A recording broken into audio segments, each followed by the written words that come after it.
Raghav Chadha what a personality Aam Aadmi party थिला बेले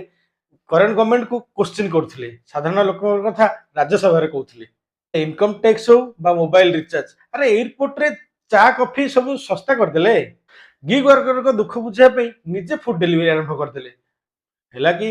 YouTube रे मिलियन मिलियन व्यू जाईची लोके कहले नेक्स्ट पीएम क्या बोला तूने? एमती जने एजुकेटेड पर्सन हेबा दरकार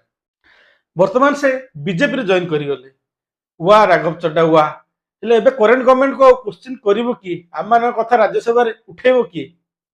जो पार्टी को काली जाए से मूर्ख और गुंडांग पार्टी बोली कहउथिले आज से पार्टी रे निज सहित 6 जण एमपी को धरिक जाई जॉइन करी गले जा हो गोटे कथा तो भलो होला बंची गले ईडी रेड रु बात तो सही है। नहले फ्यूचर तो पूरा सेट थिला जो रेट रे पॉपुलैरिटी बढ़ुथिला ये पॉपुलैरिटी पे आउ जने आम आदमी पार्टी रे भारी टेंशन रथिले केजरीवाल सेतिपाई तो ताकू प्रथमे डेप्यूटी लीडर पदरु बहिष्कार कले तापर क्वेश्चनिंग टाइमिंग कमेई देले किंतु मु बुझी पाउनी राघव चड्डा एबे जाई काहा क्वेश्चन करिवे बेले देखा जाओ एबे राघव चड्डा काहा पे काम करिवे बीजेपी पई ना डेमोक्रेसी पई कारण एते एजुकेटेड स्मार्ट एमपी एबे सेई लीडर तले जे 10 टंकिया झालमुड़ी खाई वेस्ट बेंगल रे प्रचार करथिले full viral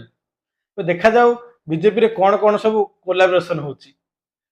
thanks for watching आपण जदि एबे जाय वीडियो टी देखुचंती ताहाले लाइक करंतु शेयर करंतु एवं डोंट फॉरगेट टू सब्सक्राइब।